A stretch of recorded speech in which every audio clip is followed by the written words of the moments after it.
열왕기하 2장 12절부터 14절. 엘리사가 보고 소리 지르되 내 아버지여 내 아버지여 이스라엘의 병거와 그 마병이여 하더니 다시 보이지 아니하는지라. 이에 엘리사가 자기의 옷을 잡아 둘로 찢고 엘리야의 몸에서 떨어진 겉옷을 주워 가지고 돌아와 요단 언덕에 서서 엘리야의 몸에서 떨어진 그의 겉옷을 가지고 물을 치며 이르되 엘리야의 하나님 여호와는 어디 계시니까 하고 그도 물을 치매 물이 이리저리 갈라지고 엘리사가 건너니라. 아멘. 여기 주간 메시지를 여러분 보면 알지만 엘리야와 엘리사는 우리에게 큰 상징적 인물입니다. 그래서 엘리야와 엘리사가 둘로 나누어진 게 아니라 사실은 하나인 인물을 설명하느라고 두 개로 나누어서 설명하는 거예요. 마치 선악과와 생명나무를 하나의 나무이지만 둘로 나누어서 설명하는 것과 마찬가지 이런 볼 수 있는 거죠. 사울과 다윗이 둘이 아니라 나누어진 것을 하나가 둘로 나누어서 설명하는 것과 마찬가지고요. 다윗과 솔로몬이 둘이 아니라 사실 하나인데 둘로 설명하는 것과 마찬가지의 내용입니다. 그러니까 이렇게 엘리야와 엘리사를 보면 두 개가 나누어진 것이 사실 하나인 것을 설명하는 내용이다 라고 하는 것을 주간 메시지에다가 잘 써놨습니다. 요한복음 10장 10절에 도적이 먼저 와서 도적질하고 죽이고 멸망시키려 온 것이고 주님이 오신 것은 양으로 생명을 얻게 하고 더 풍성하게 하려 함이라. 다시 말해서 도적이라고 하는 율법의 겉옷, 속옷 다 벗기고 침노하고 강탈해서 예수를 투명하게 알몸으로 만들어서 죽여버리죠. 십자가 못 박혀 죽여버리면 그러면 백부장이 그 예수님을 죽이면서 십자가 못 박혀 죽이시는 예수님을 보면서 백부장이 뭐라 그러면 저 예수가 하나님의 아들이었도다 이렇게 고백을 하잖아요. 그게 이제 백부장이 알게 된 겁니다. 십자가에 매달아 죽이면서 그를 알게 된 거예요. 하나님의 아들이다 라는 것을 알게 됐는데요. 그게 이제 예수님이 겉옷과 속옷을 다 벗겨지시고 십자가에 매달려 죽으실 때 백부장이 알게 된 이 안다라는 게 야다라는 단어예요. 야다라는 단어. 그게 헬라어로는 이제 기노스코라고 그러고요. 그 하나님을 알아야, 하나님 아버지와 예수를 알아야 영생한다라고 할 때 그 기노스코라는 단어를 썼어요. 그게 히브리 말로는 야다라고 그래요. 아담과 하와가 동침함에 가인이 나왔다 이렇게 했을 때 그 동침한다는 말이 야다라는 단어입니다. 그러니까 백부장이 예수를 십자가 못 박혀 죽이면서 예수님을 드디어 알았다는 얘기입니다. 그 알몸 덩어리인 예수를 이제 깨달은 거예요. 옷이 다 벗겨지니까 그 알몸이신 예수님을 직접 알게 되었다, 보게 되었다 하는 그런 내용이에요. 그게 이제 어떻게 하면 그걸 알 수 있냐면 예수님의 옷을 다 벗기면 이제 알 수 있는 거예요. 예수님을 직접 볼 수가 있는 거거든요. 그게 그렇게 다 벗겨놓고 예수님 알몸 덩어리인 예수님과 함께 내가 동침한다. 예수님을 알게 된다는 거죠. 여러분 부부가 되면은 부부가 동침을 하게 되잖아요. 그게 이제 부부가 서로 아는 시간이거든요. 그러면 예수님을 안다는 것도 성경에서는 그런 단어를 썼어요. 동침한다, 서로 알게 되었다, 알몸이 되었다. 이것을 썼단 말이에요, 단어를. 그 말은 예수 그리스도와 우리가 뭔가 가리워져 있는, 옷으로 가리워져 있는 상태에서는 모르는 거죠, 예수님을. 그러니까 옷을 다 벗겨내야 아는 것처럼 그렇게 주님을 알게 된다는 것을 쓴 것이 야다라는 단어예요. 기노스코라는 단어죠. 몸과 마음으로 다 깨달아 알게 되었다라는 그런 의미입니다. 그러니까 먼저 도적이 와야 돼, 안 와야 돼요? 도적이 먼저 와서 죽이고 멸망시키는 거죠. 도적이 와서 도적질하고 죽이고 멸망을 시켜야, 그래야 그 다음에 선한 목자가 와서 우리에게 생명을 주고 더 풍성하게 만들어 주시는 겁니다. 그러니까 이게 성경의 원리라는 거죠. 요한복음 10장 10절의 말씀이 성경의 원리인데 그거를 우리가 잘 못 깨달으면, 성경의 원리를 잘 모르면요, 그러면 이제 도적놈은 무조건 나쁜 놈이라고 생각하고, 그리고 예수님이 오시는 것은 무조건 좋은 거라고 생각하기 때문에 도적놈은 무조건 나쁜 거라고만 취급을 한단 말이에요. 그러면 성경이 잘 모르게 되죠. 무슨 말인가? 성경에서 우리에게 의도적으로 우리에게 하나님이 주고자 하는 그런 말씀들이 있는데 그런 말씀들을 정확하게 파악을 못하는 거예요. 그렇게 되면은 그래서 성경을 이제 보는 눈이 필요하다라고 하는 게 왜 그러냐면 성경에 보는 눈이 필요해야 주님의 마음을 알거든요. 주님의 마음을 알아야 주님이 어떤 분이라고 하는 것을 내가 믿죠. 그죠? 주님이 어떤 분이라는 걸 잘 모르면 못 믿는 거예요. 그러니까 한마디로 말하면 부부가 서로 동침을 하고 그가 서로 알게 되었을 때 그 서로 이제 안다 그러는 거죠. 다른 사람보다도. 그러니까 이쪽 부부를 다른 사람이 더 많이 안다 그러면 이상하잖아요, 그게. 부부는 부부가 먼저 알아야 되는 거죠. 그죠? 그러니까 마찬가지로 그리스도와 내가 부부인데 그리스도와 내가 서로 알아야 될 거 아닙니까? 주님은 나를 안다 그러는데 나는 주님을 정말 모르겠어요. 그러면 그건 부부가 아니잖아요. 이상하잖아요. 그죠? 다른 사람들이 먼저 안다? 이상한 거예요. 부부가 먼저 알아야 되는 거거든요. 마찬가지로 주님과 내가 먼저 알아야 되는 거예요. 그래서 마음을 아는 게 그렇게 중요한 겁니다. 진리를 아는 게, 이 성경이라는 진리를 깨닫는 게 그렇게 중요한 거예요. 왜 그렇게 중요하냐면 진리를 깨닫잖아요. 그러면 여기서 말씀하신 모든 것들을 믿게 됩니다. 이거를 믿게 돼요. 이걸 믿으면 모든 것이 여러분에게 이루어져요. 그런데 이게 안 믿어지는 거예요. 왜? 하나님 마음을 모르겠는 거예요. 하나님 마음을. 도대체가 어떨 때는 잘 해주는 것 같은데 자기가 원하는 대로 이제 마음의 소원이 있으면 그게 이제 기도했는데 이루어지는 때가 있죠. 그러면 하나님이 정말 날 사랑하시는 것 같아. 근데 어떨 때는 기도하면 안 들어줘요. 안 들어주는 것 같아요. 뭐 안 들어주는 게 뭐가 있겠습니까? 하나님이 뭐가 그렇게 아쉽고 뭐가 그렇게 여러분한테 무슨 워카 심정이 있다고 안 들어주고 그러겠어요. 그렇지 않은데도 안 들어주고 그러면 이상하게 하나님이 날 사랑하지 않는 것 같은 거예요. 근데 하나님은 틀림없이 모든 사람을 다 사랑한대요. 죄인임에도 불구하고 다 사랑한다는 거 아는데 그건 알겠는데 자기를 이상하게 사랑하는 것 같지 않은 거죠. 그런 마음이 느낌이 들어오잖아요. 왜 그런 게 있냐고요. 왜? 성경을 몰라서 그런 거예요. 성경에 하나님의 그 원리를 모르니까 하나님이 어떨 때는 이렇게 하고 어떨 때는 이렇게 한다는 사실을 그 원리를 모르는 거예요. 그러니까 도적이 먼저 온다는 것도 주님의 선한 목자가 오신다는 것도 다 하나님의 주관하에 있는 거예요. 그게 다. 그러니까 도적이 먼저 오는 것도 하나님의 사랑이고 도적질하고 죽이고 멸망시키는 게 영혼을 말하는 거잖아요. 우리 영혼을 갖다가 도적질하고 영혼을 죽이고 영혼을 멸망시키는 것도 그것도 하나님이 주관하시는 거고요.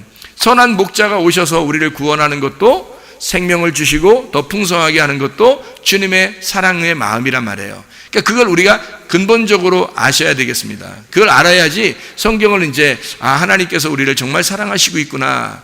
그러니까 하나님은 이렇게 하셔도 사랑하고 저렇게 하셔도 사랑한다는 거예요. 시편 119편 71절의 말씀에 보면요, 고난당하는 것이 내게 유익하다 그랬죠. 고난을 통해서 뭘 알았기 때문에 주님의 율례를 내가 깨달았나이다 그러잖아요. 그러니까 고난도 우리에게는 유익한 겁니다. 왜? 하나님의 사랑이니까. 그것도 하나님의 사랑이다. 이거를 알게 된 거예요. 그러면 이제 그 말씀을 깨닫게 됐다. 율례를 깨닫게 되었다. 그 율례를 깨닫게 되는 그 하나님이 우리를 선하심과 인자하심으로 막 추격해서 라다프한다 그랬잖아요. 막 추격한다. 그래서 쫓아와가지고 우리를 갖다 막 쫓아와요. 그러면 쫓아와가지고 어떻게 하냐면 먼저는 우리를 죽이고 그리고 쫓아와서 우리에게 선하심과 인자하심으로 갚아주시는 거거든요. 막 쫓아오는 이유가 두 가지예요. 하나는 우리를 죽이려고 쫓아오는 거고 또 하나는 우리를 선하심과 인자하심으로 인도해서 사랑하려고 쫓아오는 거예요. 그렇게 쫓아오시는 하나님이시라고요. 바울을 통해서 스데반을 죽이는 것도 하나님의 역사고요. 아시겠죠? 바울을 계속해서 하나님이 추격하여 쫓아와서 바울의 심정을 갈기갈기 찢어놓는 것도 하나님의 마음인 겁니다. 그러니까 하나님의 사랑이라고 하는 건 우리가 감히 이렇게 상상할 수가 없는 것들이 상당히 많아요. 그런데 그거를 깨닫게 되면 하나님이 이렇게 하시겠구나라는 걸 이해할 수 있는데 근데 그거를 모르면요, 이게 도대체가 이해가 안 되는 거예요. 하나님이 그렇게 우리한테 사랑한다고 한다면서요, 하면서도 하나님이 막 잔인하게 심판하시고 이러는 걸 보면 이해가 안 되고, 특별히 자기가 기도했는데 안 들어주면 굉장히 기분이 안 좋은 거예요. 다른 사람은 다 사랑하는 것 같고 다른 사람은 다 좋아하는 것 같고 하나님이 자기만 안 좋아하는 것 같으면 얼마나 기분이 안 좋겠어요. 이것도 비교인데, 비교하는 건데 비교하면 항상 불행한 거죠. 비교하면 항상 불행해요. 자기가 비교하지 않으면 즐겁게 살 수 있거든요. 그런데 비교하니까 굉장히, 특별히 우리 한국 사람들이 그런 게 많은 것 같아요. 비교의식이 굉장히 많은 것 같아요. 서로 비교해서 우리나라만큼 유행을 많이 따라가는 나라가 어디 있어요? 우리나라만큼. 그렇죠? 다른 나라 같으면 뭐 그냥 대충 이렇게 입고 다니는 사람들도 많대요. 근데 우리나라는 같은 패션이 살아있어가지고 계속 그냥 변화가 돼요. 그러니까 유행이 빨리, 핸드폰도 빨리빨리 바꾸고 뭐 옷도 빨리빨리 바꾸고 다 이렇게 바꾼다 그러죠. 그죠? 왜 그러면 유행이 빠르다는 얘기는 그 말은 뭐냐면 그만큼 비교의식이 강하다는 겁니다. 다른 사람과 비교해서 자기를 조금이라도 세우려고 하는 거죠. 아주 못된 습성입니다. 그게 우리나라가 심하다고 하는데요. 그게 정신력이 아주 안 좋은 거예요. 그거는 애정결핍에 강하고요. 또 이렇게 사람이 잘못 자라는 거죠. 성인 아이들이 많다는 얘기입니다. 한마디로 말하면 덜 자라는 아이들이 많다는 얘기예요. 덜 자라는. 어른은 어른인데 몸은 밥은 많이 먹어서 밥은 다른 사람보다 많이 먹어가지고 덩치는 커졌는데 머리가 안 큰 거예요. 이게 머리가. 그러니까 생각이 안 큰 거예요. 그러니까 어린아이죠. 성인 어린아이가 된 거예요. 이런 사람들이 우리나라에 많다는 얘기예요. 그 좋은 얘기가 아닙니다. 그러니까 평범하게 그냥 자기를 사랑하고 평범하게 살아야 되는데 다른 사람하고 다 비교하는 거예요. 기도하는 것도 기도 응답받는 것도 얼마나 비교 많이 합니까? 그래서 비교해요. 다른 사람과 자기를 비교해서 저 사람 기도 응답 받은 것 같은데 자기는 기도 응답 못 받은 것 같아. 기분이 어떻겠어요? 한마디로 말하면 더럽다고 할 수 있죠. 그렇게 생각을 해요, 사람들이. 자기는, 그러니까 조금만 기도 응답을 못 받아도 막 기분이 더러운 거예요. 다른 사람, 저 사람은 사랑한 것 같은데, 그래서 막 울면서 기도해서 사람들이, 야, 저 사람 진짜 은혜 받았는가 보다 해서 울면서 기도해. 사실 울면서 기도하는 게 뭐냐면 막 원망하는 거예요. 승질나면서 막 원망해서 울면서 기도하는 거예요. 왜 나한테만, 왜 나는 응답을 안 주시고, 왜 나는 이렇게 기도했는데 왜 나를 사랑하지 않는 것 같아. 막 나중에 사람들이 모르니까 겉으로 이렇게 볼 때는 야, 저 사람 진짜 은혜 받았구나. 이렇게 은혜 받는 순간인가 보다 하는데 알고 보면 자기가 막 순 원망만 하고 앉아있는 거죠. 왜냐면 비교하다 보니까 그런 거예요. 비교하지 않으면 주님을 너그럽게 느긋하게 주님을 기다릴 수가 있는 거죠. 그러면 성경에서는 늘 우리 보고 어떻게 하라게? 너 기다려봐라. 하나님이 일하시니까 너 한번 기다려봐라. 이렇게 하는데 못 기다리겠는 거예요. 비교의식이 되니까. 다른 사람은 빨리빨리 되니까 나는 빨리 안 되니까 안 믿어지는 거예요. 하나님이 안 믿어지는 거예요. 잘. 이런 그 믿음을 가지고 그 믿음 안에서 믿어라. 영어로 말하면 believe in faith, believe in Jesus. 예수님 안에서 믿어라. 예수님을 믿어라는 게 믿음을 믿어라는 얘기거든. believe in faith, 믿음을 믿어라. 왜냐면 faith from God, 하나님으로부터 그 믿음이 왔으니까 그 하나님이라는 믿음을 믿어라 이거죠. 그러니까 우리는 믿음이 없다. 근본적으로 믿음이 없는 거다. 한마디로 말하면 하나님으로부터 온 그 믿음을 믿지 않아서인 거죠. 안 믿어요, 하나님을. 근본적으로 이게 굉장히 큰 문제가 되는 거죠. 하나님은 이렇게 사랑을 많이 하시는데 우리한테 그 성경에 보면요 이런 얘기가 있어요. 그 다윗이 인구 조사한 적이 있죠. 인구 조사하죠, 다윗이. 인구 조사를 어디 하죠? 인구 조사를? 예, 사무엘하 마지막 게 인구 조사를 하거든요. 사무엘하 마지막 게 인구 조사를 하는데 인구 조사할 때 그때 누가 이렇게 인구 조사할 때 누가 시켜서 인구 조사하라고 그래요? 여기에? 여러분은 무조건 여러분 그냥 생각나는 대로 그냥 얘기하지 마시고 인구 조사할 때 사무엘하 24장 1절에 보면 누가 인구 조사를 시켰어요? 누가? 여호와께서 인구 조사를 시켜요. 너 한번 인구 세봐라 이렇게. 여호와께서 이스라엘을 향하여 진노하사 그들을 치시려고, 분명히 이렇게 나와 있거든요. 여호와께서 이스라엘을 향하여 진노하사 그들을 치시려고 다윗을 격동시켜서 인구 조사하게 만들어요. 이스라엘과 유다의 인구를 조사하라 하신지라. 누가 시켰어요? 하나님이 시켜요. 하나님이 시켜가지고 다윗이 이용당한 거야. 다윗이요, 이용당해서요. 그래서 인구를 조사하려고 이렇게 한 건데 그게 하나님이 시킨 거예요. 그런데요, 여기서는 그렇게 나오는데 역대상 21장에 보면 인구조사는 나오는데 21장 1절을 봐봐요. 뭐라고 돼 있어요? 사탄이 일어나 이스라엘을 대적하고 다윗을 충동하여 이스라엘을 계수하게 하니라. 여기 사탄은 누구예요? 그럼 여기 사무엘 하라가 먼저 쓰였어요? 역대상이 먼저 쓰였어요? 사무엘 하가 먼저 쓰였어요. 사무엘 하가 앞에 나오는 거잖아요. 역대상이 뒤에 나오는 거라고요. 그러면 여러분 잘 생각해 보라고요. 사무엘 하에 있는 거는 분명히 하나님이 시켜서 인구조사를 하겠고, 여기 그 역대상에는 21장에는 사탄이 인구조사를 하겠단 말이에요. 이것 때문에 많은 사람이 죽었어요. 전염병으로 많은 사람이 죽었거든요. 근데 이런 거를 우리는 어떻게 봐야 되냐는 거예요. 성경이 이렇게 반대로 써 있는데, 이쪽은 하나님이 이제 그 혼내시려고 한 거고, 이쪽은 사탄이 이렇게 한 거고, 그러면 여러분은 어떤 게 맞다고 봐야 되는 거예요? 어떤 게? 뒤에 있는 게 맞은 거예요? 앞에 있는 게 맞은 거예요? 생각할 때 앞에 있는 게 맞는 거예요. 앞에 있는 게. 왜 이 앞에 있는 게 맞는 거냐면, 이 앞에서 쓴 건 있잖아요. 사무엘이 쓴 건데요. 이 앞에서 쓴 거는 사무엘이 쓸 때, 사무엘서를 이렇게 쓸 때 말이에요. 앞에서 쓸 때는 어떤 의미로 마음으로 썼는 거냐면, 하나님의 입장에서 쓴 거예요. 하나님의 입장에서 하나님의 마음을 가지고 사람 이렇게 보면서 쓴 거예요. 그러니까 그게 이제, 그러면 역대상은 하나님의 마음에서 쓴 게 아니냐? 그런 말이 아니라, 역대상, 역대하는요, 역사적으로 바벨론에 이제 잡혀갔다가 돌아오는 백성들에게, 그 돌아오는 백성들이 이것을 이제 정리를 해서 다시 다윗의 그 족속들을 갖다 쫙 이렇게 다윗의 그 자손들을 역사적으로 위대하게 족보를 딱 써야 되겠고, 그 내용들을 자세하게 다시 써서 다시 편집을 한 거예요. 다시 편집을 하다 보니까 어떻게 하면 다윗이 분명히 잘못한 게 나오잖아요. 그럼 이 잘못한 거는 다윗이 잘못했다고 하면 안 되잖아요. 그래서 사탄이 잘못했다고 쓴 거예요. 사탄이 잘못했다고 이렇게 쓴 거예요. 그러니까 이쪽 사무엘 하의 입장에서 보면 완전히 사탄이 하나님 된 거죠. 하나님이 사탄 된 거죠. 이렇게 역대상을 보면. 그러니까 이게 이제 이게 쓰는 사람의 각도에 따라서 이렇게 달라지는 거거든요. 이런 것들을 여러분이 파악을 해야 하나님 마음이 어떤지를 알 수가 있는 거예요.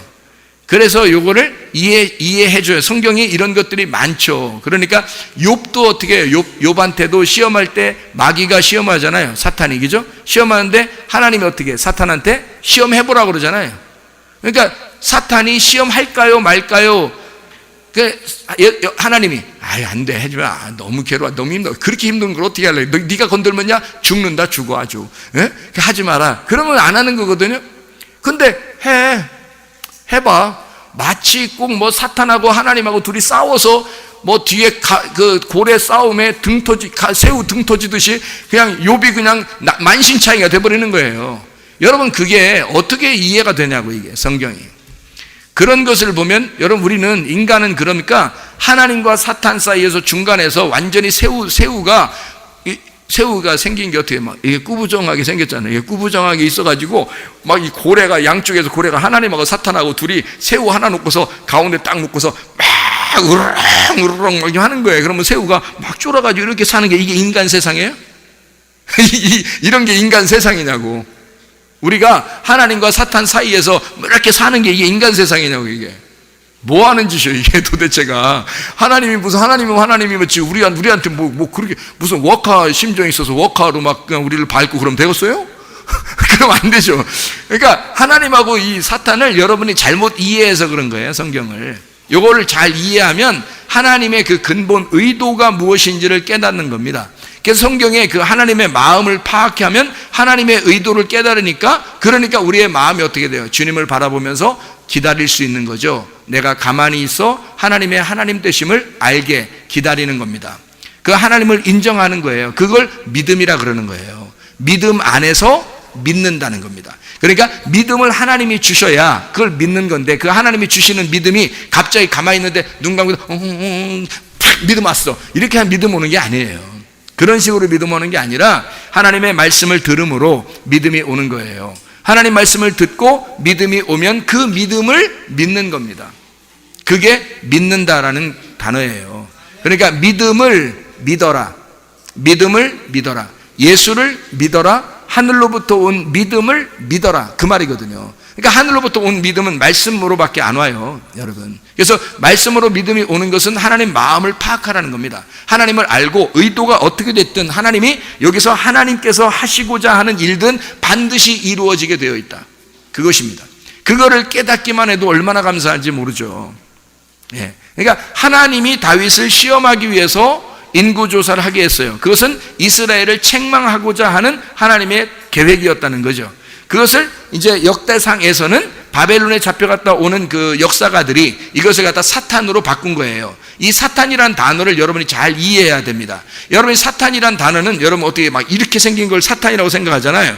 근데 그런 게 아니란 말이에요. 성경에서 사탄은 마귀요, 그리고 옛 뱀이라는 거예요. 옛 뱀, 마귀, 사탄, 이렇게 되는 거예요. 그러니까 옛 뱀과 마귀와 사탄은 같은 거예요. 그러면 에덴 동산이라는 게 있죠. 에덴 동산에서 옛 뱀이 나타났잖아요, 맞죠? 그러면 에덴 동산에 옛 뱀이 나타났을 때 그 옛 뱀이 사탄이고 마귀라는 거죠, 그죠? 그러면 그 옛 뱀이 어떤 상태로 나타났어요? 아니, 하와와 아담이 둘이 있는데 세상에 뱀이 나타난 거예요. 그것도 하나님의 에덴 동산에, 하나님의 에덴 동산에 뱀이 나타났어요. 말이 됩니까? 그게 사탄이 나타났다, 말이 되냐고요. 하나님의 에덴 동산에 사탄이 나타났다. 그래서 선악과 먹으라고 그러더라. 그랬더니 또 하와가 또 홀딱 먹었다. 그 다음에 하와는 또 아담에게 줬더니 아담이 그냥 물어보지도 않고 먹더라. 이렇게 나오잖아요. 그럼 어떻게 하나님의 에덴 동산에 옛 뱀이라는 사탄이 나타나서 하와하고 얘기도 어떻게 하겠으며, 또 선악과를 먹으라고 하니까 또 여자가 또 먹어요. 또 그거를 서로 대화를 합니다. 대화를 한다는 얘기는 뭘로 우리가 대화하죠? 말로 대화하잖아요, 말. 그러니까 옛 뱀과 하와는 둘이 얘기가 통했다는 얘기예요, 그죠? 얘기가 말할 수 있는 근거가 서로 말이 통하는 자라는 얘기예요. 그러면 옛 뱀과 하와는 뭘 얘기하는 거예요?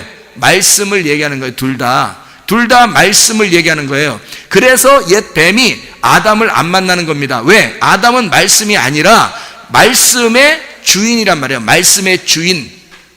아담의 말씀은 하와예요. 그러니까 옛 뱀이라는 사탄은 하와하고 얘기하는 거지 아담하고 얘기할 필요가 없는 거야. 하와는 아담의 생명이에요. 아담의 생명, 하와다 니가. 이렇게 아담의 말씀, 아담의 레마, 아담의 생명이 하와니까 옛 뱀은 생명을 꺾어버리려고 한 겁니다. 여기 아담의 생명을 꺾어버리는 게 하와를 넘어뜨리는 거예요. 이해가 되겠습니까? 그러니까 아담은 하와가 먹은 걸 알고 와서 그냥 하와가 주는 대로 그냥 먹는 거예요. 왜? 자기 생명이 꺾였거든요. 자기 생명이 죽은 걸 알았단 말이에요. 그래서 아담은 그걸 먹고 함께 죽겠다고 한 거예요. 아담이라는 사람이 이게 남자 중에 남자예요. 이 사람이 이 세상에서 뭐 상남자라 이런 얘기 있잖아요. 이 성경 전체에서 진짜 상남자가 누구겠어요? 아담이에요. 여러분은 생각할 때 아담이 뭐 오죽 못 났으면 뭐 하와가 뭐 선악과 먹었겠냐, 뭐 아담은 와서 하와가 뭐 선악과 줬더니 아담이 홀딱 그냥 아무 생각 없이 먹어버리더라, 이렇게 멍청한 아담이 어딨냐, 뭐 이렇게 생각할지 모르지만 사실 아담 입장을 가만히 생각해 보라고요. 여러분이 아담이라면 어떻게 하겠어요? 뭐야, 너 내가 없는 사이에 먹었어, 너하고 난 오늘 끝이야, 그러겠어요 여러분? 아마 그럴 사람도 있을 거예요. 어차피 뭐 같이 살기도 싫었는데 그날 그냥 뭐 오늘 우리 쫑 내자, 쫑 드라마 쫑 내자 오늘부터, 이렇게 할지도 몰라요. 근데요, 아담은 상남자 중에 상남자잖아요. 진짜 남자예요. 그러니까 하와가 혼자 죽는 걸 원하지 않는 거예요. 이미 하와가 선악과를 먹었다면 죽는 거거든요. 그걸 알았어요, 아담이. 그러니까 가서 상남자는 어떻게 해야 돼요? 먹어야 되는 거 같이 먹어주는 거야. 당신이 죽는 곳에 내가 같이 죽겠습니다. 이게 예수님의 사랑의 마음이야. 이게 우리 하나님의 아가페라고요. 이게 하나님의 그 신랑의 그 신부를 향한 애틋한 사랑이에요. 그게 아담이 멍청해서 먹은 게 아니라 진짜 사랑해서 먹은 거예요. 이해가 되십니까? 우리가 성경을 이해하면 바로 성경은 그렇게 되어 있다는 거예요. 그래서 성경의 남편들은 예수님을 닮아서 너희들은 목숨 걸고 사랑해야 된다, 이렇게 하는 거예요. 아내를, 남편은 아내를 목숨 걸고 아가페 해야 된다는 게 바로 아담 때부터도 이루어진 거예요. 아담이 아가페 사랑한 거죠. 하와 혼자 죽을 수 있어요. 그냥 딱 끊어버리면 그날, 알아요? 아담이. 근데 그렇게 하지 않아요. 부부는 그런 게 부부가 아닙니다. 부부는요, 그렇게 끊어내는 게 아니거든요. 주님은 그거를 처음부터 만들어내는 거예요. 드라마틱하게. 굉장히 이게 성경이 드라마틱하잖아요. 재밌다고요. 그래서 이제 이 하와라는 게요, 에덴 동산에 옛 뱀과 이게 서로 이렇게 교제하잖아요. 얘기하잖아요. 이게 서로 말과 말이 말 되게 하는 거예요. 서로 그러니까 말도 안 되는 얘기를 말 되게 얘기해, 서로 둘이. 그래서 이게 그때부터 가만히 보니까 여자들이 말이 많은 게 그래서 그런 거예요. 이게 뱀하고 같이 얘기를 해놨으니 이게 세상에 이게 말이 많을 수밖에 없지. 그래서 말이 많아진 거예요. 여자들이 항상 말이 많아요, 남자보다. 그래서 이 하와하고 말이 이렇게 통했단 말이에요, 옛 뱀하고. 그러면 옛 뱀이 하나님의 에덴 동산에 와서 하와하고 얘기할 정도면 옛 뱀이 사탄이라고 봐야 되는 거예요. 이걸 뭐라고 봐야 되는 거예요? 여기 사무엘 하라고 보니까 여기는 누구예요? 그러니까 이게 사무엘 하에서는 인구조사를 하라고 하는 게 누구라고요? 여호와 하나님이 인구조사를 하겠다고. 역대상에서는 사탄이 인구조사를 하겠다고. 그러면 여호와가 사탄이란 얘기인데 그렇죠? 이게 여기 성경적으로 말하면 한쪽을 없애버릴 수는 없으니까, 우리가 한쪽 없애버릴 수는 없으니까 여호와가 사탄이란 얘기인데, 그러면 이게 무슨 말이냐? 여호와가 사탄으로 그리고 하나님으로 우리에게 같이 다가오신다는 겁니다. 그렇죠? 욥한테도 사탄이 온 것은 지금 누가 지금 그 시험을 하고 있는 거예요? 여호와 하나님이 시험을 하고 있는 거예요. 그러니까 사탄을 보내서 여호와 하나님이 시험을 하고, 여러분에게 가정에 문제가 생기고, 또 사업에 이제 문제가 생기고, 또는 남편과 아내가 문제가 생기고, 부모와 자녀 간에 문제가 생기고, 이런 몸의 어떤 질병 때문에 문제가 생기고 그러면 다 지금 누가 사실 주관하고 있는 거예요? 하나님이 주관하고 있는 겁니다. 하나님이 다 지금 허락하고 주관하고 있는 거예요. 만약에 이게 죽을 병이다 그러면 어떻게 돼요? 그러면 무슨 수를 써도 죽어요. 이거는요, 하나님이 주관하고 있기 때문에 무슨 수를 써도 죽습니다. 근데 살 것 같으면 아무것도 안 해도 살아. 좀 지나면 살게 돼 있는 거예요. 그러니까 이게 하나님이 주관하시는 걸 여러분이 아셔야 되고, 병이 걸려도, 가정에 문제가 생겨도, 사업에 실패를 해도, 또 이 세상 살아가는 인생의 문제도 다 하나님의 마음을 이해하게 되면 사람이 평안한 거예요. 마음이 평안해집니다. 편안해, 이렇게 되는 거예요. 그런데 이게 그 마음을 모르잖아요. 성경을 모르잖아요. 그러니까 불안해, 늘 불안해, 두려워. 이건 하나님이 주신 마음이 아니란 말이에요. 하나님이 주신 마음은 우리에게 의와 평강과 기쁨이라는 거예요. 그게 우리 하나님이 주시는 거예요. 그러니까 마음을 바꿔주시는 거죠. 하나님이 우리에게 뭘 하면요, 하나님 마음을 알게 되면, 하나님을 깨닫게 되면. 하나님 마음 어떻게 알아요, 여러분이? 말씀을 통해서 아는 거예요. 하나님의 믿음이 우리에게 오면 우리가 그걸 붙잡고 믿는 거예요. 그래서 그 마음을 깨닫는 것입니다. 이해하는 거예요. 이게 이제 성경이니까 여러분이 잘 이제 이해하시면 되겠죠. 그러니까 온 문제도 이게 하나님이 우리를 예수님을 알몸덩어리 만들어가지고 우리를 갖다가 주님을 동침하게 만들어. 그런데 그 동침하게 만드는 것이 뭐냐면 이게 강탈해야 된다는 겁니다. 강도짓을 해야 돼. 그러면 이제 주님이 이제 고발해야 되겠죠. 미투로. 미투 걸린 거예요. 그래서 이제 미투 걸리는 거예요. 근데 이게 강도짓을 하는 거예요. 이 사람들이요, 강도에 침노하는 겁니다. 그 누가 죽였죠? 누가 죽여요? 바리새인들하고 서기관들 그리고 유대인들이 죽였습니다. 예수님을요. 그러니까 예수님을 그 사람들이 죽인 거예요. 그 죽이고 나면 그때 깨닫는 거예요. 죽이기 전까지는 모른다는 거죠. 그러니까 이게 성경에서 말하는 강도는 실제로 이렇게 막 칼 들고 돌아다니는 그런 강도를 얘기하는 그건 다 샘플이고요. 이 세상에서 그림자로 보여주는 거고, 실제로 강도는 여러분과 저입니다.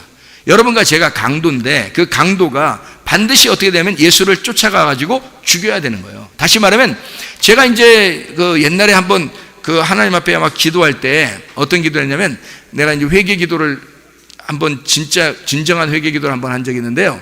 그때 내가 뭘 깨달았냐면, 내가 예수를 죽였구나라는 게 정말 깨달아진 게 있었어요. 그러니까 예수를 내가 죽였구나. 다른 사람이 죽인 게 아니었구나. 그러니까 그 자리에 예수를 죽이는 그 자리에 내가 있더라고요. 그리고 내가 예수를 죽이더란 말이에요. 난 깜짝 놀랐어요. 난 진짜 그게 막 소스라치는 거예요. 내가 예수를 죽였다고는 생각을, 그러니까 주님이 나를 위해서 죽으셨다고는 알았는데 내가 예수를 죽인 자라고 하는 것이 이제 많이 느낌이 많이 없었는데, 회개 기도를 하는데 주님을 내가 죽인 거예요. 얼마나 미안하고 얼마나 정말 죄스럽고 얼마나 죄송스러운지요. 몸둘 바를 못 듣겠는 거예요. 진짜 못 살겠는 거예요. 그래서 하나님 앞에 그날 막 쇼부를 본 거예요. 하나님, 내가 정말 하나님 너무 잘못했습니다. 너무 죄송하고 너무 잘못했습니다. 그래서 막 엉엉 울면서 하나님, 이제 나는 뭐 도저히 구제받을 수 없는 사람이니까, 그러니까 주님 나를 살려주십시오. 주님의 그 사랑으로 나를 이제 거두어 주십시오. 주님을 내가 오늘 만나지 못하면, 나 주님 구원받지 못하면요, 나 회개 정말 되지 못하면, 내가 하나님의 은혜를 내가 받지 못하면 나는 죽느니만 못합니다. 그러니 죽이시든지 하나님 나를 살리시든지 주님의 뜻대로 하시옵소서라고 기도한 적이 있었어요. 그랬더니 진짜 주님이 나를 죽이시더라고요. 내가 주님을 죽였다는 사실을 깨닫고 도저히 못 살겠는 거예요. 주님이 나를 죽이시고 그날 이후로 저는 죽은 거예요. 제가 우리 집사람에게 가끔 이제 이야기를 해요. 뭐라고 얘기하냐면, 목사님 이렇게 얘기하고 그러는 게 있잖아요. 그러면 그때 나는 죽었어. 그때 나는 죽었어. 지금은 새로운 최사무엘이야. 옛날의 최사무엘은 죽었어. 지금의 최사무엘은 옛날과 전혀 달라. 당신은 아마 2명의 최사무엘을 경험했을 거야. 이렇게. 분명히 여러분 사는 사람들이요, 이게 있어야 됩니다. 그래야 여러분이 회개한 거예요. 2명의 사람으로 여러분이 옛사람과 새사람이 돼야 되는 거예요. 반드시. 여러분, 겉사람과 속사람으로 완전히 바뀌어야 됩니다. 그 다음부터는 우리 집사람이 저를 인정하는 거예요. 목사님의 하나님은 살아계신 것 같다. 그렇게. 목사님의 하나님은 살아있는 것 같다. 그러니까 그렇게 극적으로 변화된 사람을, 물론 성경에서는 바울 이런 사람들이 있었죠. 그런데 이렇게 극적으로 회개하고 구원받은 사람을 자기가 옆에서 목격한 사람 중에서는 목사님이 유일하다. 그렇게 얘기를 해요. 그러니까 여러분 생각해 보시라고. 우리가 모든 사람이 그렇게 회개하는 것이 있어야 되고, 그 주님의 마음을 깨닫게 되니까 그 이후로부터 주님의 마음이 이해가 되는 거예요. 어떤 상황, 조건과 상황이 어떤 상황이라 할지라도, 어떤 조건이라 할지라도 이게 이해가 되는 거예요. 하나님이 이런 마음으로 하셨겠구나. 하나님이 이런 마음으로 하셨겠구나라는 것이 이해가 되는 거죠. 왜냐하면 성경을 이제 알게 됐으니까. 성경을 알게 되니까. 그러니까 주님을 강탈하는 게 먼저 나오는 거고요. 그 다음에 생명을 주고 영생, 풍성하게 하는 그 생명의 풍성함을 주신다는 게 그 선한 목자가 두 번째 나오는 거예요. 그러니까 첫 번째는 도적으로 나타나는 겁니다. 도적으로. 그 도적으로 나타나는 게, 그러니까 우리가 말하는 그냥 도적놈들이 아니에요. 괜히 가정에 문제가 생겨서 여러분 사업에 실패가 되고 몸에 질병이 나오고 그다음에 가정에 문제가 생기고 막 이러잖아요. 그러면은 사탄이 막 해서 도적놈이 먼저 와가지고 우리한테 이렇게 했는가 보다. 이렇게, 그러니까 우리 그 귀신이 들어와서 막 이렇게 했는가 보다. 그것도 하나님이 허락하지 않으면 안 하는 거예요. 하나님이 허락 안 하면 안 하는 거야. 그러니까 그게 왔다는 얘기는 여러분을 정말 사랑하기 때문에 하나님에게 마음을 돌리려고 온 거예요. 그런 게 먼저 오는 게. 그래서 성경에서는 반드시 그런 게 먼저 와야 돼요. 먼저 도적이 와서 여러분을 도적질해야 되고 죽이고 멸망시켜야 됩니다. 여러분을 파괴해야, 여러분이 파괴가 돼야 선한 목자가 와서 생명을 주고, 어떤 사람에게? 죽은 자에게, 사망한 자에게 생명을 주는 거죠. 살아있는데 뭔 생명을 줘요? 자기가 살아있다는데 무슨 생명을 주겠어, 선한 목자 와서. 그러니까 사람들이 그냥 막연히 선한 목자만 왔으면 좋겠으니까 자기한테 좋은 거 주겠지 이렇게 생각하는 거예요. 생명을 주고 영생을 그 풍성함을 준다니까. 그러니까 앞뒤 생각도 안 하고 좋은 거 주겠지 이렇게만 하는 거예요. 예수님 오시면, 선한 목자 오시면 좋은 거 주겠지 이렇게만 생각한다고요. 그거 아니라고요. 왜 하필이면 예수님이 요한복음 10장 10절에 선한 목자가 오면 생명을 주고 더 풍성하게 한다고 했느냐면 사망의 반대이기 때문에 그런 거예요. 사망을 먼저 당해야 그 다음에 생명을 주기 때문에 사망이 온 사람에게만 생명이 오는 거예요. 사망이 온 사람에게만. 그러면 여러분 어떻게 돼요? 도적놈에게 반드시 죽임을 당해야 된다는 거죠. 다시 말하면 옛 뱀에게 꼬임을 당해서 선악과를 먹고 넘어졌어야 된다는 얘기입니다. 그래야 생명나무가 기다리고 있다는 얘기고요. 그렇죠? 그리고 우리가 반드시 영적으로 우리 자신들이 하나님과 분리가 돼서 죽는 것이 필요하고, 그것이 왔을 때 주님이 우리를 찾아 나선다는 겁니다. 이해가 되겠어요? 그게 생명을 주러 오시는 주님이라고요. 주님은 그걸 위해서 오시는 거예요. 뭐가? 빛이 어둠을 향해서 어둠이 되어서 오는 겁니다. 빛이 어둠이 되어서, 빛이 어둠으로 오는 거예요. 와서 같이 눈 감고 사랑하겠다는 겁니다. 하와가 선악과를 먹었는데 아담이 눈 감고 사랑해 주는 거예요. 그냥 눈 감고 눈감 땡감 눈감 땡감, 이거 그냥 아담이 하와가 먹은 거 알고서 그냥 눈감 땡감 하는 거, 그냥 가서 먹는 거예요. 그냥 눈 감고. 그 어떻게 하겠다는 거냐면 눈 감고 사랑하겠다는 얘기입니다.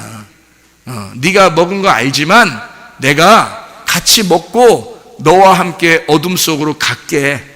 그게 우리 예수 그리스도시란 말입니다. 신랑 되신 예수님이 우리를 그렇게 사랑하는 거예요. 그냥 눈 감고 사랑하신대. 그러니까, 야, 우리 눈 감으니까 시커먼데, 그냥 그렇게 사랑하는가 보다. 그냥 보통 눈 감아야 결혼한다는데, 그게 좋다. 눈 감고 그렇게 예수님 그렇게 사랑하는가 보다. 그런 정도가 아니에요. 주님은 실제로 어둠인 나에게 와서 어둠으로 죽으시러 온 거예요. 그거를 기꺼이 하와가 죽는 걸 알았어요. 그래서 아담은 같이 죽음을 동참한 겁니다. 아담은 그냥 죽으러 같이 가는 거예요. 그래서 같이 먹어준 거예요. 그거를 선악과를 같이 먹고 죽는 것입니다. 이게 첫 번째 도적을 만난 인간들의 모습이란 말이에요. 이게. 그리고 난 다음에 생명을 주님이 주시죠. 사망을 해야 생명을 주시죠. 죽어야지 부활하는 거 아닙니까? 그죠? 부활, 생명이죠. 생명이 부활이에요. 부활, 죽은 자를 부활시킨다. 이게 생명을 준다는 얘기예요. 사망이 있어야 생명이 오는 거고, 죽어야 부활하는 겁니다. 부활하면 그 다음에 가만히 살게 하는 게 아니라 이제 풍성하게 한다는 거죠. 뭘 풍성하게 했어요? 생명을 풍성하게 하는 거예요. 그리스도라는 생명의 말씀을 풍성하게 주는 겁니다. 그러니 이 사람이 살만 나는 거죠. 이게 고난을 통해서 그리스도를 깨닫게 되고 그리스도가 막 풍성하게 되는 거예요. 점점 더 그리스도를 더 많이 알게 되는 겁니다. 감당할 수 없을 만큼 그리스도를 주는 거예요. 그럼 막 행복한, 그게 천국이니까, 그 복음이 천국이니까 그 복음을 계속해서 주는 겁니다. 감당할 수 없을 만큼. 얼마나 행복하겠습니까? 그거예요, 바로. 그러니까 먼저는 도적이, 두 번째는 선한 목자가 와서 우리에게 생명을 또 풍성한 삶을 주신다.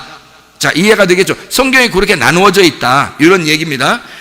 자, 우리 주간 메시지를 다시 한번 봐봐요. 여기서 그렇게 알몸을 만들어 예수님을 우리가 강도짓을 했어요. 강도짓을 하니까 주님이 그렇게 강도짓 한 사람에게 주님을 알게 해준단 말입니다. 그 예수를 알게 해서 하나님의 아들을 알게 해주는 거예요. 실제로 베드로가 예수를 3번 부인하기 전까지는 그 정도 몰랐습니다. 예수님을 정말 몰랐는데 3번을 부인하고 도망가자 예수 그리스도의 그 닭 울음소리, 2번의 닭 울음소리를 듣고 베드로가 깨닫게 된 거예요. 가슴을 치면서 예수를 알게 된 거예요.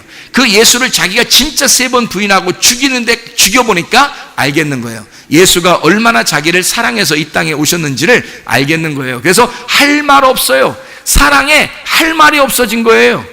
그래서 베드로가 예수님에게 대답한 것은 아무것도 없습니다. 그냥 필레오 이 말밖에 안 했어요. 나는 당신을 정말 사랑합니다. 아가페 사랑을 깨달았습니다. 이 말밖에 못한 거예요. 다른 아무 말도 나오질 않아요. 왜냐하면 못해요. 말을 못하고. 여러분, 하나님을 사랑할, 주님을 사랑할 때 여러분, 어떤 사람은요 말을 많이 해야 주님 사랑하는 줄 알아요. 여러분, 그래서 그냥 막 되나 안 되는 소리 이렇게 계속 막 하면서 하나님 앞에 그렇게 기도 많이 하면 하나님 사랑하는 줄 알고 그러는 사람들이 꽤 많아요. 여러분, 진짜 은혜 받은 사람은 할 말 별로 없어요. 할 말이 별로 없어요. 그러니까 어떻게 해야 돼요? 어떻게 사랑해야 돼요? 할 말 별로 안 하고 말 들으려고 그래요. 예수님이 말하는 걸 자꾸 들으려고 한다고. 그게 사랑이에요. 왜 상담가들도 가장 유명한 상담가들, 잘하는 상담가들이 어떤 상담가라 그래요? 잘 들어주는 사람이 상담가라고 그러죠. 그럼 목사님이 자꾸 말하냐고 그러지. 그렇게 하지 마시고. 지금 제가 말을 해야 여러분이 들을 거 아니에요. 그래서 들려주는 거예요. 여러분, 사랑하니까 하나님이. 이게 종을 통해서, 종은 그러니까 좋은 게 아니야. 종은 종은 좋은 게 아니에요. 맨 땡땡땡땡땡. 종은 좋은 게 아니에요. 그냥 주님이 그냥 땡땡땡 소리 질러라 그러면 소리 질러야 되는 거고, 종은 그런 거지 뭐 별로 이렇게 뭐 좋은 것도 아니에요. 그냥 들어야 좋은 거지. 잘 듣고 이렇게 해주면 그게 좋은 거죠. 그러니까 듣는 거예요. 하나님이 말씀하시면 듣는 거예요. 그게 사랑이에요. 여러분이 주님을 사랑하는 방법은 그거예요. 주님이 말씀하시는 게, 아, 그렇구나. 이해가 되네. 그렇구나. 아멘. 아멘. 예스, 예스. 아멘. 아, 그렇구나. 할렐루야. 저런 말씀이었네. 이게 깨닫고, 아, 주님 마음이 그런 거였구나. 아, 주님이 날 이렇게 사랑하시겠구나. 이런 거, 생명의 말씀을 자꾸 풍성하게 받는 겁니다. 이게 우리가 사랑하는 방법이에요. 주님을 사랑하는 방법이에요. 주님을 우리가 뭐 어떻게 사랑해요? 하나님 앞에 사랑을 어떻게 하시려고? 여러분이 보이지는 않는 하나님이. 주님을 사랑하는 것은요, 주님과 하나가 되면 사랑하는 겁니다. 주님과 하나 되면, 주님을 동침 알게 되면 하나가 된다. 주님이 여러분 안에 들어와서 그 말씀이 떨어져 있었는데 여러분 안에 들어와서 그 말씀이 완성이 되면, 다시 말하면 율법이 나하고 떨어져 있었는데 그 율법의 말씀이 내 속에 들어와서 완성이 되면 이웃 사랑으로 나타나게 된다는 거죠. 이웃을 구제하고 이웃을 사랑하게 된다. 이게 무슨 말이냐면요, 말씀을 건네주는 거, 내게 온 말씀을 건너주는 거죠. 이렇게 넘겨주는 거예요. 그걸 구제라 그럽니다. 성경의 구제는 무슨 단어냐면 내게 온 것을 넘겨주는 것을 구제라 그러는 거예요. 자, 하나님이 내게 말씀하셨잖아요. 그러면 내가 이제 말씀을 알게 됐잖아요. 그럼 이걸 가만히 내가 간직하고 있으면 망하는 거예요. 부자가 망하는 것입니다. 그런데 이게 말씀이 오잖아요. 그러면 나는 이제 말씀이 왔으니까 부자가 됐잖아요. 그러면 가난한 자에게 어떻게 말씀을 넘겨줘야 되는 거예요. 이게 구제란 말이에요. 진정한 성경의 구제는 바로 그런 것입니다. 자, 돈이 왔잖아요. 하나님이 돈을 주셨잖아요. 그럼 이걸 간직하고 있으면 부자가 돼서요, 망해요. 이걸 가지고 어떻게 넘겨줘야 됩니다. 다른 사람에게 넘겨줘야 되는 거예요. 무슨 말인지 알겠어요? 자기에게 온 것을 넘겨주는 거예요. 성령의 은사가 오잖아요? 그러면 이걸 갖다 넘겨주는 거예요, 다른 사람에게. 이게 자기 자랑하라고 있는 게 아니란 말이에요. 말씀이 자기한테 왔다고 이걸 자랑하라는 게 아니에요. 이게 넘겨주라고 있는 거예요. 이걸 구제라 그러는 것입니다. 구제와 선교가 바로 그런 거예요. 그러니까 예배는 선교를 위해서, 선교는 예배를 위해서 있는 거라고 얘기하는 거예요. 예배와 선교가 하나예요. 하나. 예배와 선교. 그러니까 주님은 이 땅에 내려와서 선교하신 거고, 선교는 우리를 예배하게 만들려고 했던 겁니다. 예수님이. 그러니까 예수님이 하나님의 아들로 이 땅에 오신 것은 선교예요. 선교를 하는 목적은 우리로 하여금 모여서 예배드리게 한 겁니다. 예배드리게, 하나님을 알게 하려고. 이해가 되겠어요? 그리고 우리를 예배하게 하는 것은 너희로 하여금 또 너희들이 받은 그 말씀을, 너희들이 받은 그 풍성함을 다른 사람에게 나누어줘. 구제해라는 거예요. 구제, 넘겨주라는 겁니다. 그러니까 그 넘겨주는 걸 또 선교라고 그러는 것이죠. 그러니까 예배가 성공하는 사람은 반드시 선교와 구제하는 거죠. 선교와 구제를 함으로써 그 사람이 어떻게 하게 돼? 또 하나님을 알게 만들어줘야 돼요. 그 예배를 하게 만들어주는 거죠. 예배하는 자가 또 성공하면 그걸 또 넘겨주겠죠, 옆으로. 그러면 그게 선교와 구제가 되는 거예요. 그러니까 예배와 선교, 구제는 같은 거란 말이에요, 성경에서. 이게 하나에서 나온 겁니다. 예수 그리스도가 그 일을 이룬 거예요. 그래서 우리 교회는 늘 뭘 이렇게 주장하냐면요, 예배와 선교, 예배와 선교, 선교가 예배를 위해, 예배는 선교를 위해서, 이렇게 항상 주장하는 이유가 바로 거기에 있습니다. 살아있는 교회니까. 살아있다면 주님이 살아있는 자에게 말씀을 주시고, 살아있는 자에게 풍성함을 주시고, 그 풍성함을 다른 구제, 다른 사람에게 넘겨주는 역할을 하는 거죠. 이게 선교, 예배와 선교를 말하는 것입니다. 자, 이렇게 하나님에게서 우리가 이제 하나님을 제대로 알게 됐단 말이에요. 주님을 강탈해 보니까, 그 침노에서 들어가 보니까 그게 천국이었음을 알게 된 거죠. 천국이 우리에게 오셔서, 이 땅에 오셔서 기꺼이 천국을 내준 겁니다. 자기 목숨을 우리에게 내주신 거예요. 그걸 구원이라 그렇게 말하는 거예요. 이 땅에 있는 전혀 하나님 천국을 만날 수 없는 자들이 예수가 자기 목숨을 우리에게 건네주심으로써 우리가 그 천국을 비로소 알게 된 거란 말이죠. 깨달은 거죠. 자, 이런 것입니다. 그러니까 성경을 우리가 한번 여기 이제 또 한번 이어서 보면서, 주간 메시지를 보면서 한번 보겠어요. 엘리사 자기 옷이 있었습니다. 여기 엘리사가 자기 옷이 있었어요. 이게 베게드라는 단어거든요. 이게 덮는 겁니다. 반역, 약탈, 외투입니다. 이 베게드라고 하는 단어는 바로 반역, 약탈, 외투, 이것이 같이 이제 이루어지는 그런 단어예요. 이 말이. 그랬더니 이 엘리사가 이 바가드에서 나는 남몰래 행동하다, 약탈하다, 덮다, 이런 얘기예요. 이런 말씀들은 바로 이 옷이 어떤 엘리사가 입고 있었던 옷은 어떤 옷이라는 거예요? 유전과 전통. 그러니까 자기가 남몰래 종교심을 가지고 행동했던 자기의 삶, 이것이 그 외투, 이 엘리사가 그 옷을 찢었단 말입니다. 자기 옷을 찢은 거예요. 그러니까 베게드라고 하는 자기 옷을 찢고 엘리야의 겉옷을 주었습니다. 그렇죠? 엘리야의 겉옷을 주었어요. 그 엘리야의 겉옷은 아데레트라는 단어입니다. 이게 풍부한이란 말이고, 외투, 넓은 옷이라고 하는 게 이게 아디르에서 나온 단어인데요. 영광스러운, 큰, 뛰어난, 유명한 이란 말이고요. 이게 아다르에서 나온 단어입니다. 존귀한, 영광스러운 이란 단어고요. 이런 존귀하다, 영광스럽다 이 단어를 우리는 뭐라고 표현할 수 있냐면, 엘리사가 자기의 베게드를 찢고, 다시 말하면 자기의 유전과 전통, 자기의 종교심, 자기의 마음, 자기의 생각을 찢고, 이 말입니다. 그리고 엘리야의 겉옷을 주었단 말이에요. 엘리야의 겉옷이라고 하는 게 뭐라고요? 아데레트, 이게 어떤 의미라고요? 영광스러운 옷이다. 이걸 뭐라고 그래요? 엘리야가 가지고 있던 율법입니다. 엘리야가 가지고 있는 그 율법, 다시 말하면 내 생각을 찢고, 내 자존심을 찢고, 내 마음을 찢고 뭘 받은 거예요? 하나님으로부터 내려오는 비, 하나님으로부터 내려오는 그 빗줄기, 하나님이 주시는 그 말씀, 하나님이 주시는 그 생기를 받았단 말이에요. 그러니까 이 엘리야의 겉옷을 집어서 자기의 옷을 찢었으니까, 그래서 엘리야의 옷을 집었으니까 이 엘리야의 옷이 어떻게 돼요? 더 이상 엘리야의 옷이 아니라 이제 누구 옷이 된 거예요? 나의 옷이 된 거란 말이에요. 그러니까 엘리사는 지금 엘리야의 옷하고 원래는 구분되어 있었어요. 엘리야가 입던 옷이란 말이에요.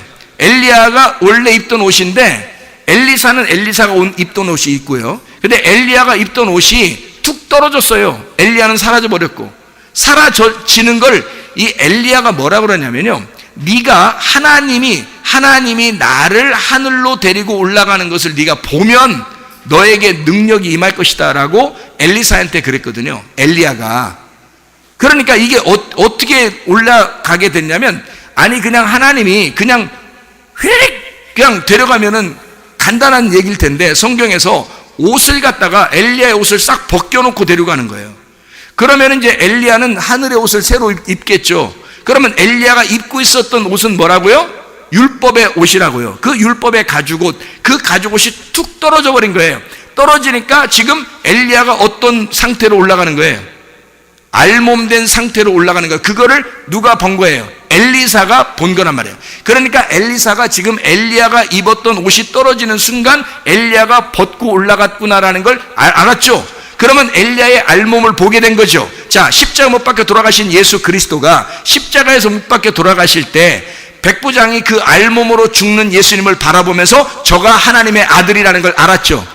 이해가 됩니까? 그러면 엘리야가 자기 옷을 떨어뜨리고 올라가는 엘리야를, 그 자리에 있었던 엘리사는 뭘 깨달았을까? 아, 엘리야가 하나님의 아들이었구나, 이걸 깨달았겠죠.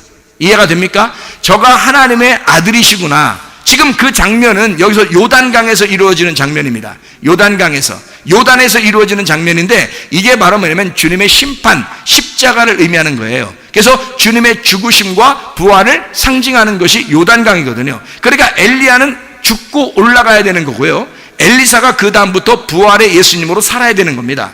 이것이 거기서 큰 상징으로 나타나야 되는 그 장면이거든요. 그러니까 엘리야의 알몸을 보고 엘리사는 깨달은 겁니다. 이제 말씀이 투명하게 보이기 시작한 거예요.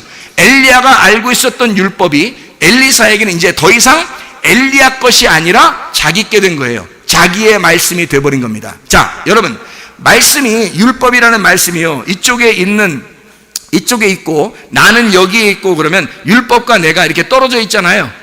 그렇죠? 그런데 이 말씀이 내 안에 들어오면 어떻게 될까요? 율법이라는 이 말씀이 나에게 들어와서 나하고 결혼해버리면, 그러면 이제 더 이상 이게 떨어져 있는 말씀이 아니라 나하고 하나가 된 말씀이 되겠죠? 나하고 하나가 된 말씀이면 이 율법이 더 이상 율법이 아니라 율법이 내 속에서 완성이 되어버리는 거란 말이에요. 그러니까 이 엘리야는 자기 옷을 떨어뜨려 놓고 갔죠. 율법을 엘리야만 알고 있었단 말이에요.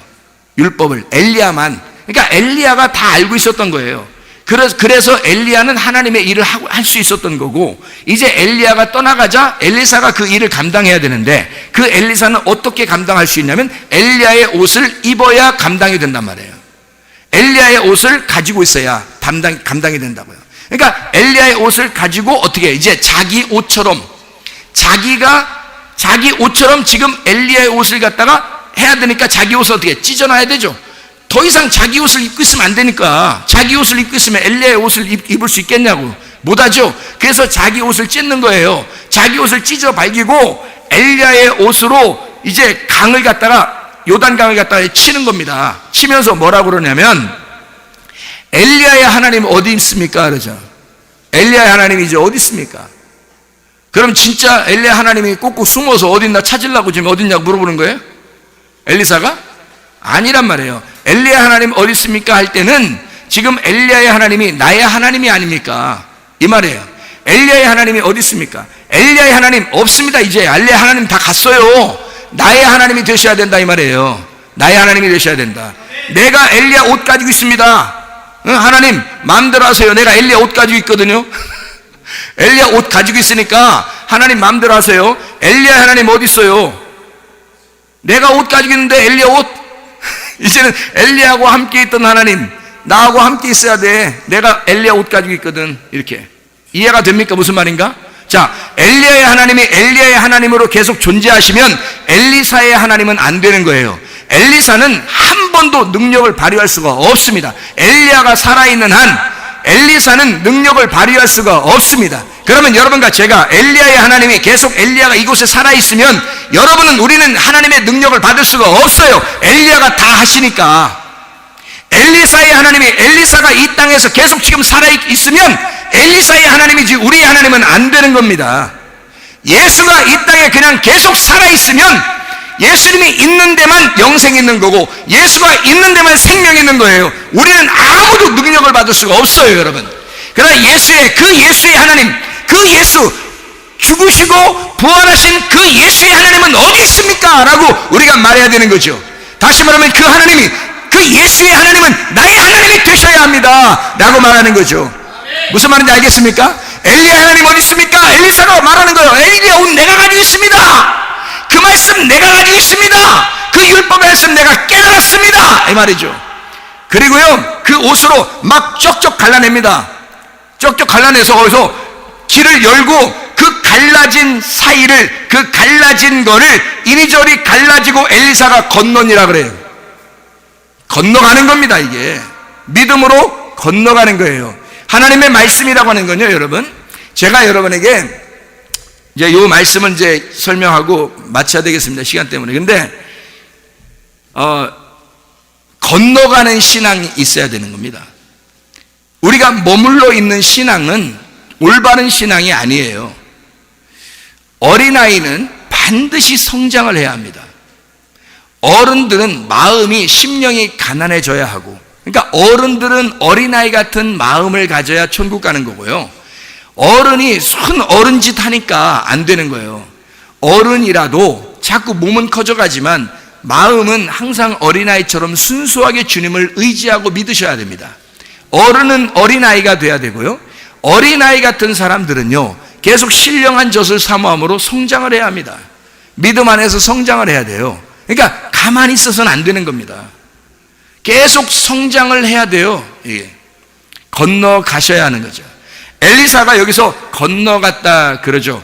열왕기하 2장 14절에 엘리사가 엘리야의 하나님 여호와는 어디 계십니까? 하면서 물을 침에 물이 이리저리 갈라지고 엘리사가 건너니라 그랬거든요. 그러니까 건너가셔야 된다고요. 히브리 민족이 돼야 된다고요. 영적으로 우리는 건너가야 됩니다. 요단강을 건너가셔야 돼. 괜히 믿음 진짜 맨 애기짓 하지 마세요, 여러분. 믿음이 없어가지고 순 애기짓만 하는 사람이 얼마나 많은지 몰라요. 그래서 하나님을 모르니까 하나님 어찌 나에게 이렇게 하십니까? 뭘 어찌 하셔? 너 성장시키려고 그러는 거지. 촉 보면 몰라? 촉 보면 그냥 주님이 널 성장시키려고 그러는 거야. 너 믿음 키워주려고. 그래야 너 사니까. 아니 뭐 어찌 저에게만, 너한테만 그런 거 아니야. 이 세상 다 그래. 항상 그랬어. 그냥 예수님은 항상 그렇게 해왔어 이때까지. 너한테만 그런 게 아니라 뭘 자기한테만 그런다고 그래요. 아니요. 항상 하나님은 그렇게 해오셨어요. 뭐 때문에? 하나님이라는 믿음을 주고 싶어서 그런 거예요. 하나님을 통째로 우리 향해 주고 싶어서. 그게 진짜 사랑 아닙니까? 그 하나님의 자기의 사랑을 통째로 주고 싶은 거야. 그래서 서로 사랑을 나누고 싶은 거예요. 여러분, 천국 가는 거요? 여러분, 하나님이 여러분을 사랑하신다고 천국 가는 줄 아십니까? 못 가요. 하나님이 여러분을 사랑하신다고 천국 가는 게 아니라 여러분이 하나님을 사랑해야 천국 가는 거예요. 하나님은 여러분을 이미 사랑하셨어요. 자기의 목숨을 주고 죽기까지 우리를 사랑하셨어요. 이젠 우리가 그 예수님을 죽기까지 사랑하지 않으면 천국 못 갑니다. 우리가 죽기까지 주님을 알아야 돼. 그래서 강탈해야 하는 겁니다. 다시 말하면 옷을 다 벗겨버려야 되는 거야. 예수님이 옷 입고 있으면 어떻게 알아? 그 속을. 우리가 하나님의 속을 어떻게 알아요? 옷을 싹 벗겨버려야 알지. 이해가 되겠습니까? 옷을 싹 벗기는 거야. 그래, 우리는 성경 교회 와서 그러니까 예배 시간에 옷 벗기는 거야. 우리 그런 얘기 하지 마. 이상한 얘기 하지 말고 예수 옷을 벗기는 거야. 우리 지금 교회 와서 예배 드려서 뭐 하는 거냐면 말씀을 막 벗겨버리는 것입니다. 이걸 다 막 벗기는 거야. 계속 벗기는 거야. 여러분에게 알려주려고, 속에 있는 내용을 알려주려고 계속 껍질을 벗기는 게 설교라고. 이게 예배. 하나님의 마음, 자기가 내 옷을 벗겨라. 너희들이 내 옷을 벗겨라. 제발 내 옷을 벗겨서 나를 직접 통과해라. 나에게 건너와라. 나를 알아라. 나를 동침해라. 나를 내 알몸으로 동침해버려라. 이게 주님의 마음이라고요. 진짜입니다. 진짜예요. 이게 뭐 이상한 소리로 듣지 마시고 진짜예요. 제가 그 주님을 만나보니까 알겠는 거예요. 야, 이거 진짜 못 만나본 사람은 이런 얘기 못할 것 같아요. 못 만나본 사람은. 이게 이렇게 해서 만나는 것임을 모르는 사람은요, 이런 말을 어떻게 해 도대체. 근데 나는 이 얘기하면서 이게 100% 이해가 돼요. 이게 무슨 말인지 나는 얘기하면서 나는 내가 가슴 속에 이해가 된다고요. 몸과 마음으로 이해가 된다고. 이게 내가 말하면서도. 근데 이걸 잘 모르는 사람은 머리로만 이해가 돼. 머리로만. 그런가 보다. 그런 게 있는가 봐. 그냥 벗기자니까 그냥 벗기는 거. 주님 하긴 백부장도 예수님 벗겨놓고 그걸 십자가 매달아서 하나님의 아들이요 또다. 죽으니까 그걸 알게. 야, 자긴 그런가 보다. 이렇게 머리로 아는 거지. 자기가 깨달아야 되는데요. 자기가 이 엘리야가 옷을 딱 벗고 올라갔을 때 그 모습을 봤잖아요. 그죠? 그래서 엘리사가 그 옷을 집어들고 막 강물을 치니까 쫙쫙 갈라지는 거거든요. 그리고 건너오는 겁니다. 이게 이제 엘리사에게 능력이 나타나기 시작한 거예요. 처음으로 능력이 나타나기 시작하잖아요. 그전에는 한 번도 능력 못 나타냈습니다. 엘리사는 능력 없었어요. 엘리사는 능력 없었다고. 엘리야의 하나님이었지 엘리사의 하나님은 아니었다고요, 여러분. 엘리야의 겉옷이 떨어져 그의 모습을 봤을 때 이게 나타나는 거예요. 엘리사의 능력이 나타나기 시작하는 거예요, 여러분. 그래서 엘리야 하나님 어디 있습니까? 하고 치니까 역사가 일어나는 거잖아요. 그죠? 딱 들고서 쳐 말아 이거. 이거 치면 될까? 쳐 말아. 그러다가 안 치고 계속 한 2시간 동안 막 있고 막 이러다가 3시간 지나고 이러다가 밤새고 굶어주고 거기서 이렇게 들고서 옷 들고서 그냥 굶어주고. 이게 안 치니까 자기가 엘리야의 하나님이었건 분명히 알잖아요. 근데 그 옷을 주워 들었단 말이야, 자기가. 근데 자기의 하나님인지 이게 안 믿어지는 거야, 도대체가. 그래서 쳐 말아 이거, 막 이게 쳐 말아 이거. 근데 이제 쳐야 되거든. 자기가 이거를 강탈하고 침노해야 된단 말입니다. 자기가 쳐야 되는 거예요, 이게. 여러분, 예수의 믿음을 여러분이 믿어야 된다는 거지. 믿어. 그래서 그걸 쳐. 내가 엘리야의 하나님 어디 있습니까? 엘리사의 하나님 어디 있습니까? 엘리사도 지금 내 옆에 없잖아요. 엘리야도 내 옆에 없고 예수도 내 옆에 없잖아요. 예수의 하나님은 나의 하나님이십니다. 내 안에 들어와서 율법이 완성되면 그냥 쳐버리는 거예요. 그러면 그대로 이루어집니다, 여러분. 그렇게 하나님의 생명의 풍성함을 주시려고 하는 게 주님의 마음이라고요. 주님은 그걸 주시려고 하는 거라고요. 아니 멀리 떨어진 예수하고 나하고 무슨 상관이 있냐고. 아니 그럴 때 또 예수님은 우리 마음속에 계시잖아요. 안 계시다 해서 누가? 계셔요. 우리 마음속에 주님은 예수가 우리 마음속에 있는 거 알아요. 아는데 예수님의 하나님이라고만 생각하지, 예수님은 하나님의 아들이고 하나님은 예수님의 아버지라고만 얘기하지 나의 아버지라고는 안 한단 말이에요. 나의 아버지가 되셔야지, 예수님의 아버지가 나의 아버지가 되셔야지. 그 말은 예수하고 나하고 형제가 돼야 돼. 그렇죠? 예수하고 나하고 친구가 돼야 돼. 예수하고 나하고 신랑과 신부 한 아들이 돼야 된단 말이에요. 한 부부가 돼야 된다고. 그래야 하나님 아버지가 우리의 아버지가 되시는 거라고. 이해가 됩니까? 엘리야의 옷이 엘리사가 짚고 엘리야의 옷이 드디어 내 수중에 들어왔다 이거야. 드디어 내 거가 되었다. 엘리야가 이 옷 입고서 막 난리를 치더니 엘리야가 이 옷 입고 난리 치더니 내가 이제 이 옷은 내 거다. 나한테 돌아왔다. 이제 나도 난리 좀 한번 쳐보자. 그래서 막 치기 시작하는 거예요. 진짜 난리 치니까요 그냥 막 쫙쫙 갈라지잖아요. 하나님이, 엘리야의 하나님이 자기 하나님으로 온 겁니다. 엘리사의 하나님으로 온 거예요. 여러분 교회 다니는 게 이런 맛입니다. 아니 목사의 하나님만 하나님이냐고요. 여러분이 그 말씀을 듣고 여러분의 하나님이 되셔야죠. 그렇죠? 목사가 하나님 만났다고 하는 그 말씀을 듣고 여러분이 목사를 만나는 게 아니라 그 하나님을 만나셔야지.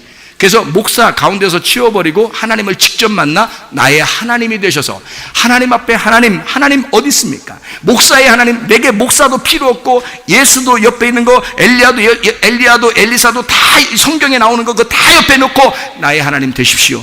내가 하나님의 아들이 되겠으니 나의 하나님 되십시오. 그래야 진짜 이 성경과 내가 하나가 된 거죠. 율법이 완성된 거죠. 이해가 됩니까? 이 말씀이 내 안에 들어와 완성이 돼야지 끝난 거지.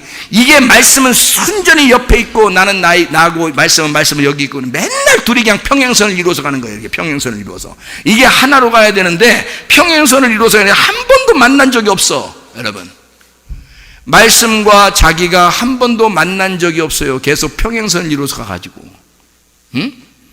이게 딱 만나야죠.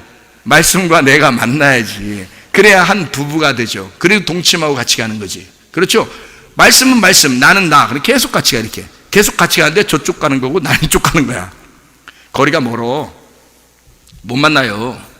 그렇게 만나는 게 아니야. 주님은 엘리야의 하나님이 자기한테도 내 수중에 이 옷이 들어온 이상 하나님 나에게서 못 빠져나갑니다.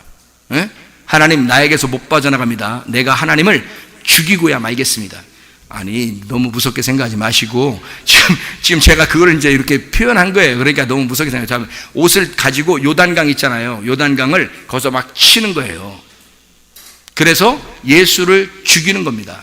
자기가 하나님 어디 있습니까? 내 하나님 안 되면 나 소용없습니다. 엘리야 하나님 나하고 상관없어요. 그렇죠? 엘리사가 생각할 때 엘리야의 하나님하고 자기하고 무슨 상관이 있냐고. 엘리사의 하나님이 되셔야 되거든. 그러니까 엘리사의 하나님이 거기서 막 치는 거예요. 엘리사가 하나님, 내 하나님이 되셔야 합니다. 소용없어요. 엘리야가 뭐 나의 스승이고 뭐고 다 소용없어요. 다 그거 다 머나먼 일이야. 어?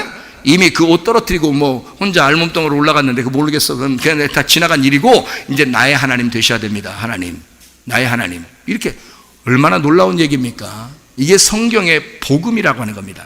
진짜 복음이 여러분 속에 들어와서 하나가 되셔야죠.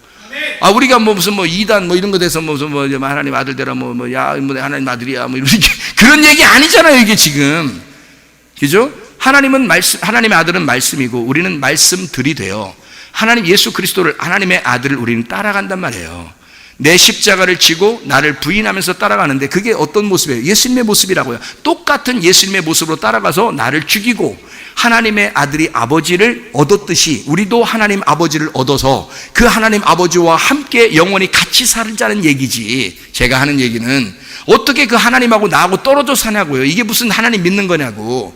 그러면 요한복음 14장, 15장, 16장이 안 맞잖아요. 그럼 이해가 됩니까? 요한복음 14장부터 17장까지의 말씀은 다 그리스도 예수와 우리가 하나가 된다는 말씀인데 그 말씀하고 우리하고 안 맞는다 그러면 하나님하고 항상 평행선으로 가면 성경하고 나하고 동떨어진 말씀이 되어버린다고요. 그 말씀이 나의 말씀이 되셔야 합니다. 이 속에 들어와서 하나가 되셔야 된단 말이죠. 자, 우리 주보에 있는 이 내용을 다 읽고서 마치도록 하겠습니다.